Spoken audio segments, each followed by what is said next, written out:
Today we're going to be talking about the Fuzz Face, what it is, where it came from, why it's so famous. Hello, thank you so much for joining me today. It's a beautiful spring afternoon here in the UK. My name's Marcus and this is the Friday Finish. Right, the Fuzz Face. Well, I know where I'm going to start. It's quite a long way back from the Fuzz Face. But what is the Fuzz Face?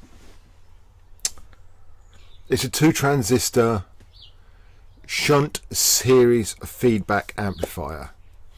Okay, so the circuit itself is based on how the transistors were planned to be used.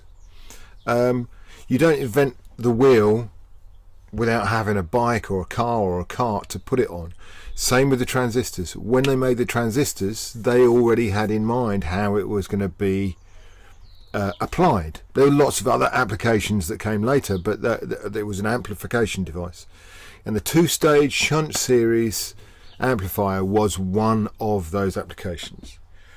Now the Fuzz Face and stuff that came before it and after is a circuit bent version of that. Values are changed, a couple of extra bits are put in just to make it distort musically. Look, sorry about the banging, the door's open, everybody's doing their thing today. So it's a tweaked version of that.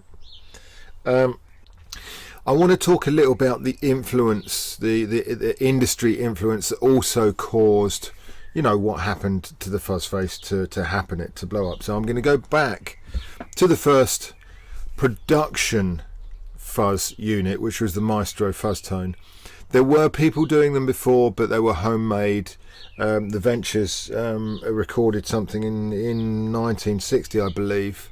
Link Ray and a few other people. Kind of, there were homemade fuzz boxes, but the Maestro was the first production. Glenn Snoddy went to I won't bore you with that story, it's all over the internet these days, but a Nashville recording engineer went to Gibson and said, everybody's loving this stuff, let's build one. So they built this Maestro Fuzz Tone, and it was, now okay, there's going to be quite a lot of years coming up, so try and take note of the years, because it gives you a contextual kind of insight, really. So 1962, Glenn Snoddy applied for his patent on the Maestro Fuzz Tone. I've got it written down here. The patent was a tone modifier for electrically amplified, electromechanically produced musical tones. Fuzz is a bit snappier, to be honest. It was granted in October the 19th, 1965. So 3 years went by, and it became. It was a flop to begin with, but by 1965 it had become quite popular. Okay, it was a bit of a thing. So they then got the application sped up, I guess. Now, so bear that in mind. October 19th, 1965. The Mark I Tone Bender was introduced at exactly the same time, end of 1965. The Mark I Tone Bender, give or take, it's the same circuit, give or take a few values, which increased the gain and the sustain. But it is the same circuit. Now the Mark I Tone Bender only lasted not even a year, and you know, we can make our own supposition, but it was introduced when the patent was granted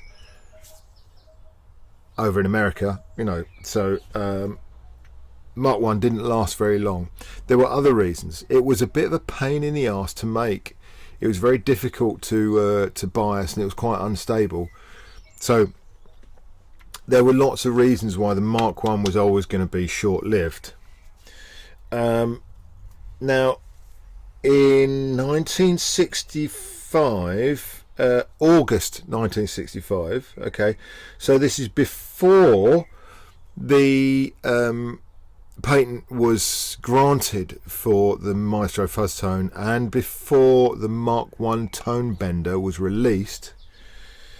The Vox Distortion Booster, which was a two-stage fuzz box which you plugged into your guitar, was introduced August 1965. That was designed by Dick Denny, who is an out-and-out legend. The Vox AC30 was his. Vox AC15 was his. He was a military electronic engineer. He knew his onions backwards, basically. So, he was the guy that, to be honest, took that two-stage transistor amplifier in the transistor textbooks and turned it into a fuzz. So 1965 was a two-stage Vox distortion booster. Now, around about the same time, early 1966 actually, the Mark II Tone Bender was introduced by a Solar Sound. And the initial ones, the very, very few, which was found out in the 90s that these were actually in existence, but now being coined the Mark 1.5, there are very, very few that have two transistors, which are pretty much a direct copy of the two transistor Vox distortion booster. Okay, so then what happened is those Mark II Tone Benders went on to become a three transistor circuit, but it was still the same circuit, but just with an input stage tacked on the front. So you still got the Fuzz Face circuit, the Vox distortion booster there, and then just a one stage added on the front, which does change the sound of the fuzz. It's a much more grown up, much more reliable fuzz circuit, and great on its own, but it is basically a Vox distortion booster, which is a two stage with the extra stage on the front. And then so the Mark II was pretty steady for quite some time. I mean, it was introduced in 1966, mid 1966, went on in production until the early 70s, 73, 74 probably.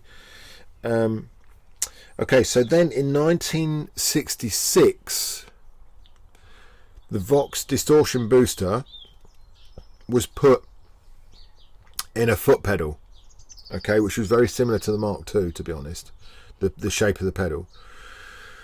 And that was the Vox Tone Bender, which, we all know the Vox Tone Bender. And that was June 1966. August 1966. So it's all within 18 months of themselves. August 1966, the Fuzz Face premiered in the British Music Institute's annual trade fair, 1966. In its classic form, the mimicking the bottom of a mic stand. And very quickly, late 1966, early 67, Jimi Hendrix came over, found the Fuzz Face, and it blew up. Okay, not the Fuzz Face, the whole thing. So that's a kind of potted history. Now, there's lots of shenanigans going on here.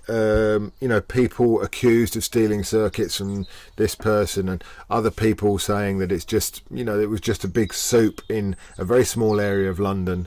No one's ever really going to know how, what happened, but that's the time scale, and you make up your own mind as to exactly what happened. But it was a very, very short period of time. Now, my personal opinion about why the Fuzz Face became so popular is because they did all these. Well, what I might need to say is the Fuzz Face. Sorry, I'll probably not emphasise this enough. The Fuzz Face is exactly the same circuit as the Mark 1.5 Tone Bender, the Vox Distortion Booster, and the Vox Tone Bender. The only difference of values are component values to alter how the tone is input, saturated, then output. Okay, those three kind of stages can alter how the thing sounds quite dramatically, but the circuit itself, the shape, where all the components are in that circuit, exactly the same. Why the Fuzz Face and not the Vox Tone Bender? Personally, I think the Fuzz Face has got the most amount of bass. It is the biggest, boldest, most bombastic fuzz of all of them, really. It's not to everybody's taste, and it also suited the amplifiers as amplifiers were maturing. Okay, bass response in amplifiers at all exactly the same time became very, very much more a much better bass fidelity. Well, it was available, basically. Bass. It's all about the bass, no treble. And it was like a perfect storm, really. Jimmy loved the Marshall. The Fuzz Face loved the Marshall. Everybody loved Jimmy. That's how it was. So I think and it just worked. It was just all worked together. It was 1967. It was revolutionary times for London, for the UK, for the world. The 60s were, going crazy, and the Fuzz Face was like a sonic explosion, more than any of the other fuzzes. So it really summed up the feeling at the time of excitement and of big things. There was a space race, there were these big rockets, and it was just huge. And I generally think that's kind of what made the Fuzz Face take off. And Jimmy's playing, obviously, he took it to Saturn and back, really. So just to recap, so in 1965, you had the introduction of the Vox Distortion Booster, which was the two-stage fuzz, which was the same topology as the Fuzz Face. You then had the Mark 1.5 Tone Benders, which very, very short-lived iteration of the Tone Bender, marked up as the Mark II. They were also the same circuit as the Fuzz Face. Then the Mark II went on to have an extra stage on the front, but the fuzz stage of it was still the Fuzz Face circuit. And then in June 1966, the Vox Tone Bender was introduced, which was the same as the Distortion Booster. A couple of values changed. Then in August 1966, the Fuzz Face was introduced. So it's a very, quick fire history, really. Thank you so much for listening. I hope that made sense. I'm kind of getting rambly on these things, so if you've got any questions, please drop them down in the comments. And if you enjoyed this, please subscribe. I think it's down there. And tell your friends, tell your loved ones, tell your cat, tell your dog, tell the blackbirds up there shagging. Have a great weekend. Happy Easter. to everybody who's celebrating that schniz. And you've been watching the Friday Finish. And just remember, keep it fuzzy.